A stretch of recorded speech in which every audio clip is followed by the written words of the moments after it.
Welcome, welcome. This is Orfis Rodriguez. I'm an HR specialist and career coach, and you are on episode 7 of Career Boost. In this podcast, we usually talk about leadership, management, skills, and talent. I strongly believe these topics are helping you grow in your career, in your professional life, and this is why we discuss them here. Today, I am very happy to welcome Bonnie Fatio. She is the founder of Inspired Women Lead, a 12-month program, mentoring program, in fact, to inspire women to become leaders in all areas of society around the globe. So Bonnie, thank you for being here with us today. Welcome to the podcast. How about we start with a short introduction of yourself and the Inspire Women Lead program as well, so our listeners can get to know you a little bit better. Wonderful. Thank you so much for having me, Orpheus. I've been looking forward to this conversation with you. My name, as you so rightfully said, is Bonnie Fatio. I'm, as you, the listeners, will understand by my accent, I'm American by birth. However, I've lived in Geneva, Switzerland, my full adult life. And there obviously are many stories behind that. But I think what's most important today is to know that I'm a people person. I am just fascinated about people, what makes people tick, and how to help people actually realize their greater potential. That greater dream, that fire in their belly, for instance, that's what I love to call it. It's that absolute drive that each of us has, usually at different levels of fire, perhaps. But everybody has something that they want to make happen, that they'd like to be a part of, or that they wish about. And so I guess the greatest thing to know is that I'm a catalyst for change. I'm a catalyst and a serial, I would say, pioneer, in the sense that I love starting something new, and starting new with people to improve a situation. Mm-hmm. And it's one of the reasons that I especially love working with people who have that fire in their belly and want to actually make a difference in the world. And that doesn't need to be changing the world. It can be changing the street you live on. So, and maybe just to say, I'm also a mother and a grandmother. And I think that's important because it's my grandchildren that keep me relevant. That's very inspiring. Bonnie, I've been in your program since 2020, I think. And your message, your vision of Inspire Women Lead has really been a huge impact for me and for so many other women that I've met through this program. So obviously today we're going to talk about leadership, because I think this is the topic that you really are an expert on. Inspired Woman Lead, it talks about leadership, and well, the program is very well structured. I'm amazed by how structured we have it, from the mentee part, or from the mentor part as well. Now I'm part of your program as a group call leader, and also very well structured. In every aspect of the program, you've really thought it through. And I know you have a background of women as well who helped you build this up. So it's a group effort, but you brought the vision. And so, and this is also like your mission to help women develop their vision. This is what I really picked up from your program. So,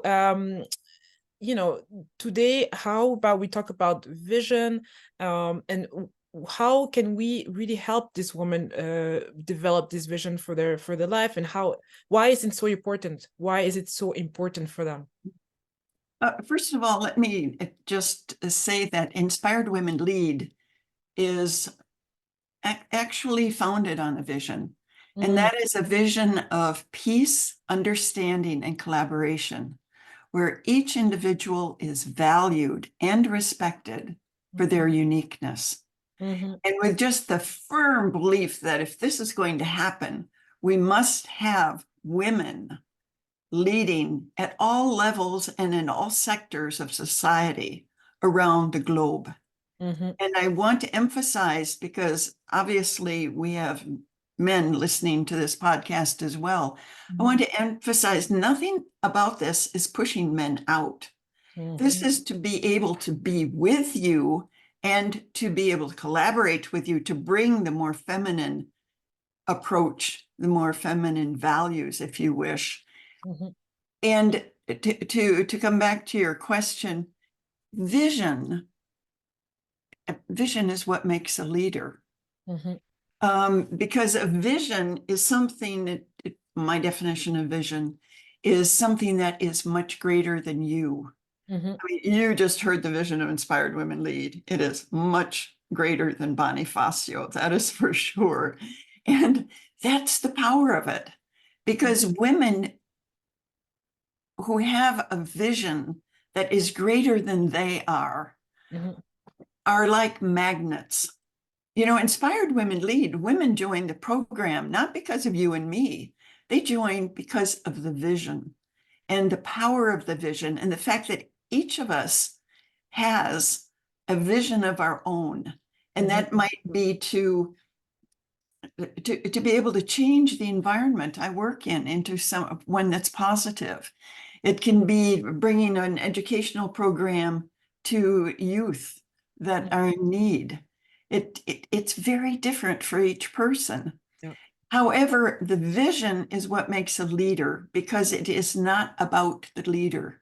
It is about where you are leading. It is what you are leading towards. And a true vision, I believe, draws people towards it. Whereas if you're managing, you have objectives and they're important. But we're kind of pushing people towards objectives rather than keeping sight of the bigger picture. And that's what leadership is all about. And that's what Inspired Women Lead is all about, because each woman who joins the program comes in for that 12-month program, the 6 months as a mentee, and then the 6 months mentoring another. She comes in with a vision of her own, or knowing she has one and just can't quite define it yet. And so an important piece of the program is helping her through that. Yes, because yes, we may have this vision at the back of our head, but it's not so clear, and we don't know how to shape it. And this is how the program really helps you do that through the 6-month program. And what I noticed also, that yes, we are so unique, and we learn so much from ourselves. Because the way the program is structured, you talk about the work-life balance, communication style, you talk about your relationship with others, and your yes, the whole dynamic, the whole system of life, really, that everything is integrated, implicated, and it makes a whole. Yeah, you don't just think about your personal life, but about your professional life, your family life, and how everything comes together to build that vision and to make it real. So it's so complete. It's really each time you learn so much, and you learn from other women also when they're part of the program and they share their stories. I really love that. Because you have the individual mentoring calls and also the group calls. And through the group calls, you can really learn a lot from other people and their walk of life and how they envision things. So can you tell us maybe how many women are part of the program during a session. For example, like now we started the session of December up to June. Generally speaking, how many women are participating in this intake? And yes, how long has it been running, in fact, Bonnie? Well, it was launched in 2016. Yeah. At that point, I began mentoring 10 women from 9 countries. Mm, And it has grown from there. We now take in approximately 50, between 48 and 60 women every 6 months. okay. And keeping in mind that today this is still pretty much a volunteer run organization. That's tremendous because it means if we have 50 new women, we're dealing with 100 women Mm, because those are the new mentees, but the mentors are also in that particular program.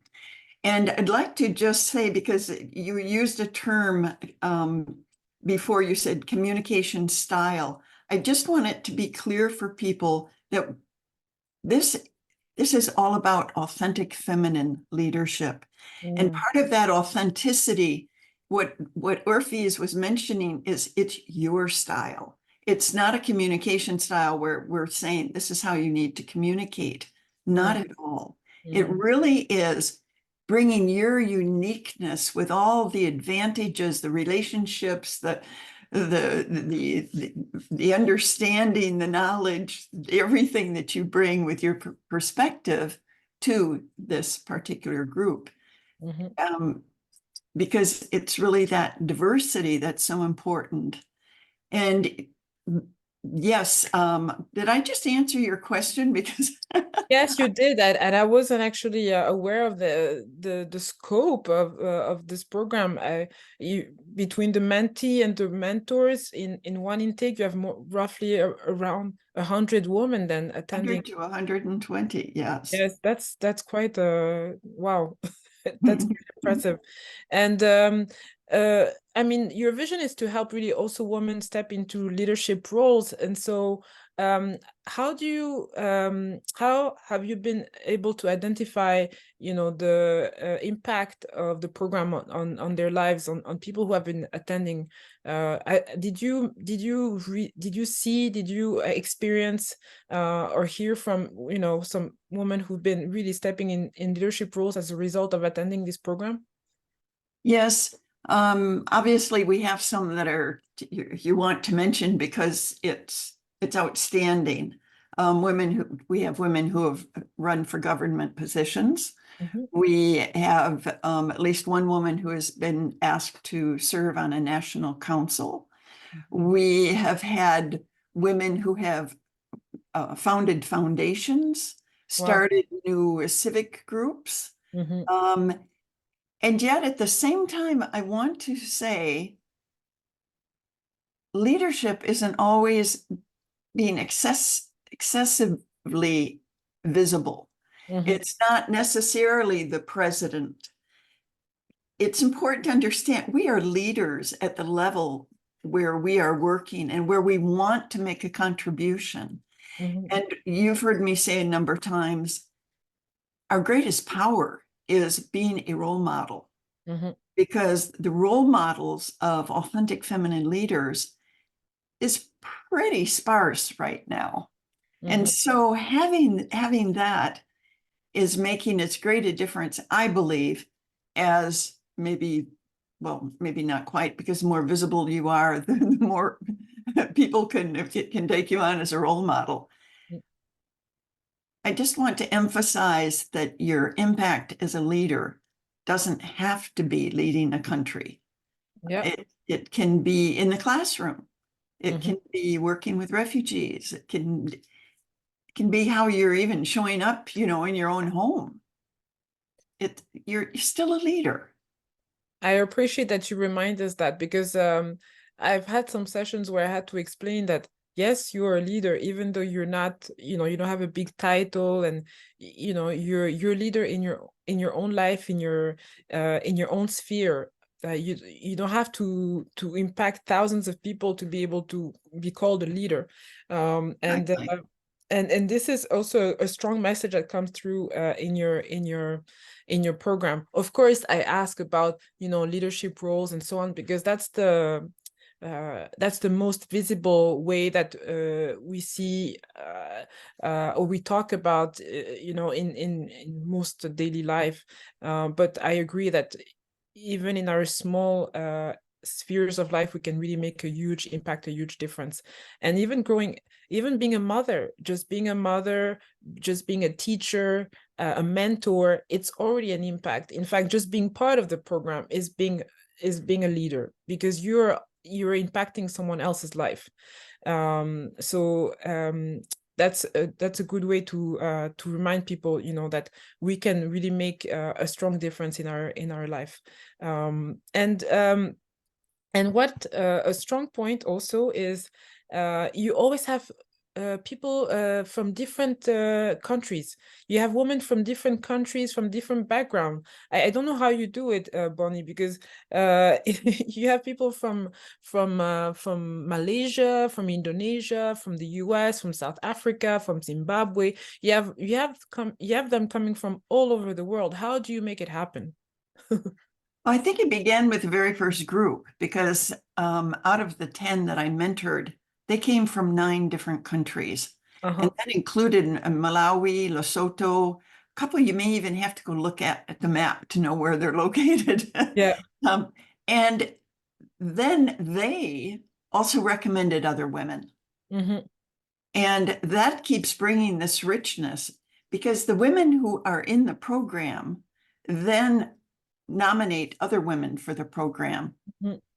Women can come in from the outside as well. However, what we find is the women in the program identifying others and knowing the program, they bring in that diversity, the different nationalities, the different cultures, and different ages, different generations, people from different sectors, people from all different type, I would say, perspectives, and life conditions. My wish and my vision also is to see a more diverse workforce. And when I attend those group calls at Inspire Women Lead, I'm surrounded by women who are so different from me, and I love it.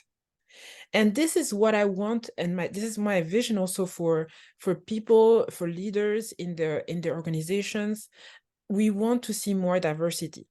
And yes, Switzerland, we both live in Switzerland, in a very international country, especially you live in Geneva. Geneva is full of international organizations and so on. But when you go back to smaller areas in Switzerland, for example, it's less diverse in some ways.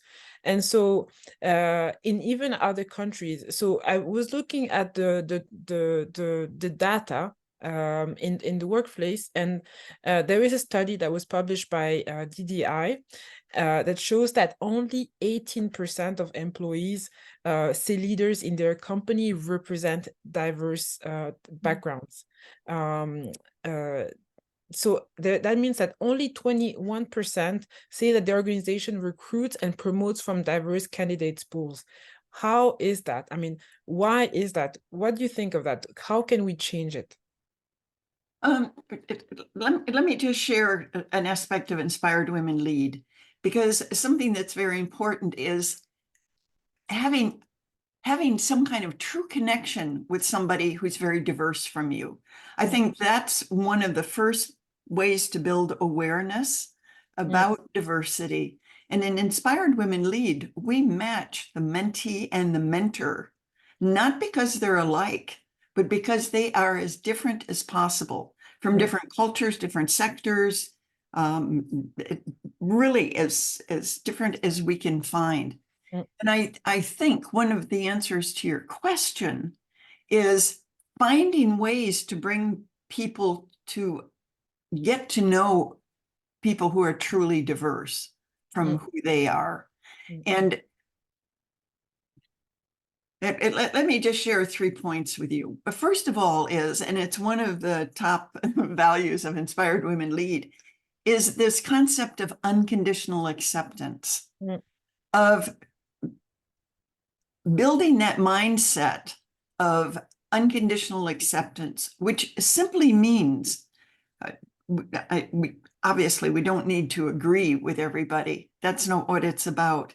But it means, just as we're speaking now, I respect you mm, as a unique individual, and I am here to hear what you have to say, mm, as opposed to already being prepared to have my own arguments to come back to you, mm, and knowing that I might learn something from you. mhm, You and I are a lot of like, and yet we're very different. And mhm. that's the joy of it. It's because we each bring our own experience and perspective and such. But I mention this unconditional awareness because I think it's a really strong key to understanding diversity, because you have to be listening to other people to recognize what they bring. And the second is just Yes. building awareness. Mm, You know, one of the tools that we use in Inspired Women Lead is in the annex to the mentoring guide is, in fact, a simple questionnaire to use when you're planning a meeting, a panel, an event of some kind, mm, and a follow-up questionnaire to give yourself feedback on how you actually did. And they're not difficult questions. It's looking at what you are actually doing to be sure you have different generations involved, mm, different genders, different cultures. And it's just a little tool to build that awareness so mm, that when you see a panel, you see a panel and all of a sudden you're saying, oh, wow, something's really wrong with this panel. You mm, know, it's all men, or it's all white women, mm, or what we do tend to see. And to mm, be able to ask first to recognize it's a bit different, and to then maybe during the question and answer period after the conference or whatever, is to kind of include that lack of diversity in a question, mm, just to build that awareness. mm. And I can go on long for this. So if anybody wants to hear more, they can come back to me. Yeah, I think you think like a recruiter in a way, and because my recruiting mind is just on, and I just think, how come during interviews, job interviews, organizations, they don't necessarily include those diversity questions? You see, it's often about technical skills, about soft skills, yes, very important, but it's not automatic to ask, your openness to change, or your openness to different cultures, or your sensibility to traveling, or speaking other languages, or this and that. I think uh, if we want to see diversity across the board, we have to be able to include this type of questions in all our recruitment questions. If for all people, no matter where they are in the organization, whether it is at the top or at the middle or at the lowest role, we should always ask, some questions like, how comfortable are you, or how have you been working with different genders, different cultures, this and that. It has to be automatic, because that means that you have a workforce that already is thinking globally, and is already thinking internationally, and is not narrow-minded. It's really, I think, for me, a basic. And what your program has included that from the start. And so that's why it's able to know and flourish in this way. So I really hope more and more organizations are going to be able to implement this kind of thinking, and this kind of mechanism also into their recruitment processes, I would say. I love the way you're taking it into to the recruitment, because it's absolutely key. Yeah. But you know, the other thing that I think is often missing is we need to be praising people on what they're doing well. Yeah. And somehow we tend to do that, I think, more with people that resemble us because we're more comfortable and we're not afraid that they think we're just trying to, I don't know, go overboard with them. Mm, I think it's really important to speak informally as well as formally mm, with colleagues about how inspired you've been by Orpheus, for instance, and mm, what she's had to say.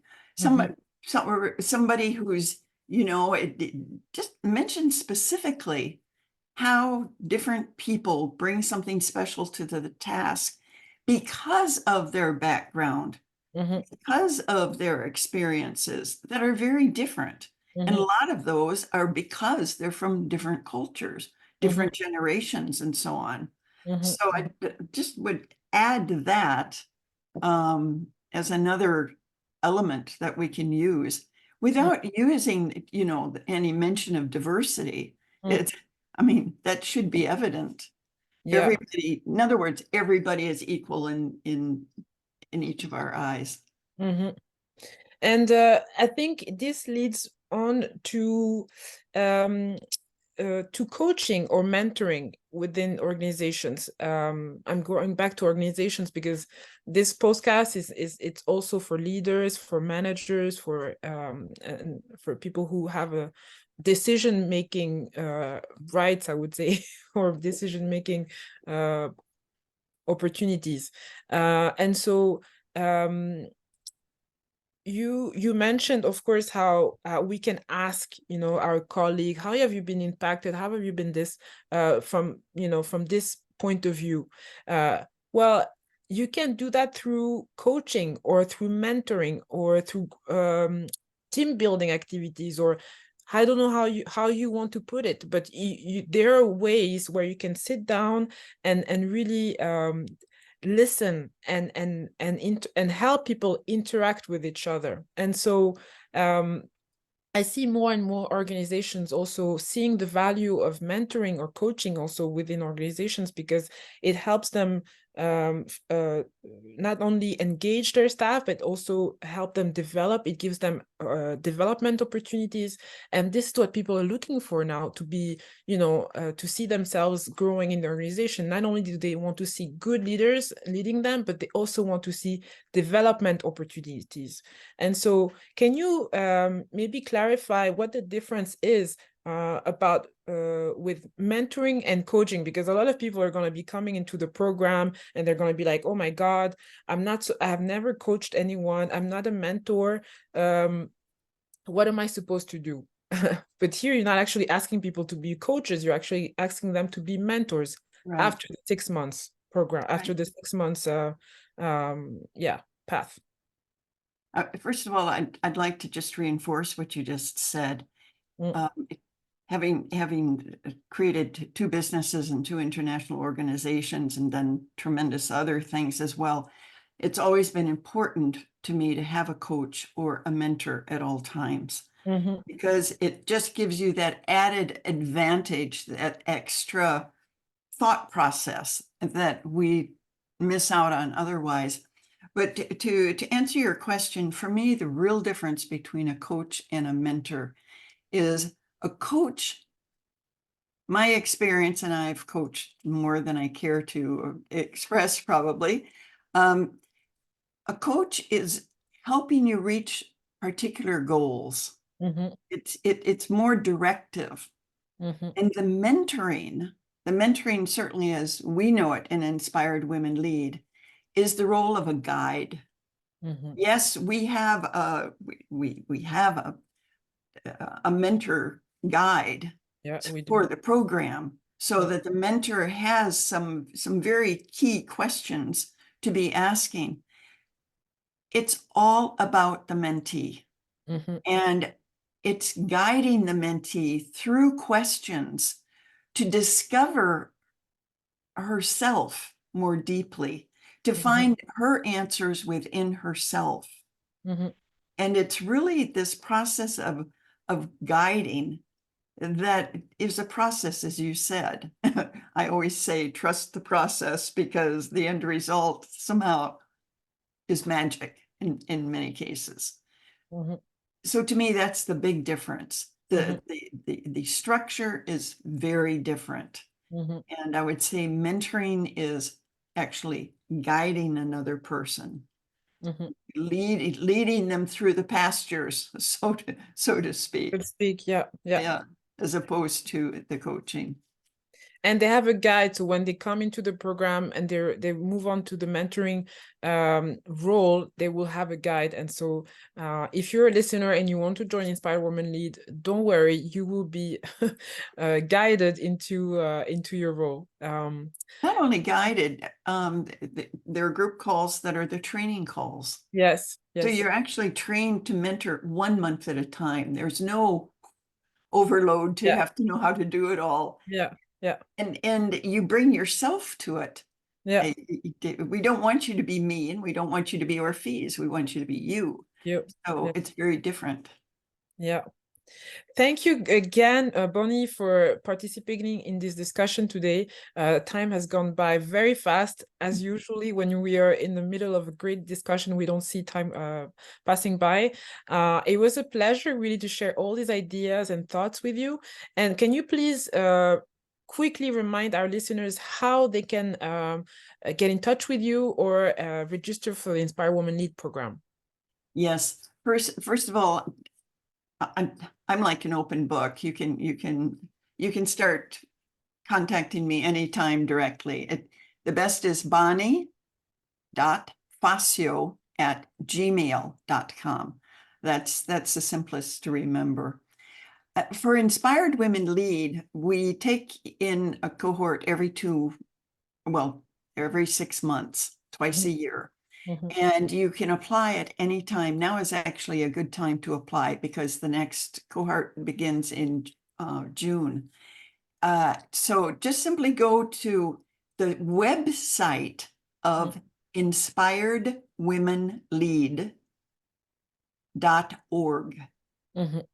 And there's no tricky spelling. It is inspiredwomenlead.org.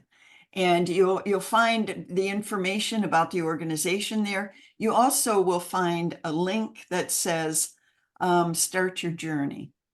And that will take you to a questionnaire which begins your journey. No commitment, but it will begin your journey, and you will then have an interview after that. Perfect. Thank you for having me today. This has just been so delightful to be with you and to be stimulated by what you have to say. Thank you so much. I really am honored that you accepted to join us on this podcast today.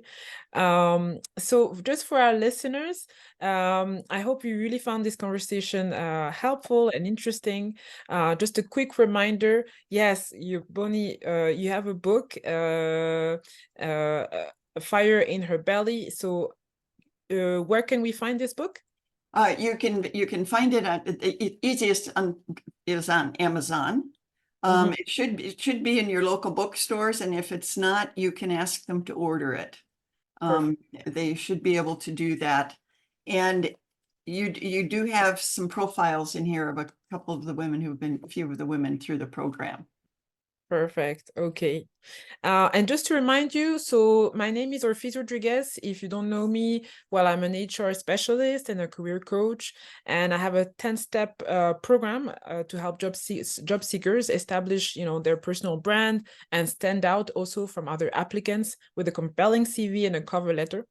Obviously, you see, I'm also helping organizations really to attract the right talent and to retain them. And that's why I developed this CARE approach program, which is a coaching program to help leaders and managers to cultivate and retain exceptional employees. To know more about my work, you can visit our website, and it's HR Solutions. sa.com. In any case, feel free to support us, to support our channel, just liking it, sharing it, and you can comment as well. All the best to you, and thank you for your support. Hope to see you soon. Bye-bye.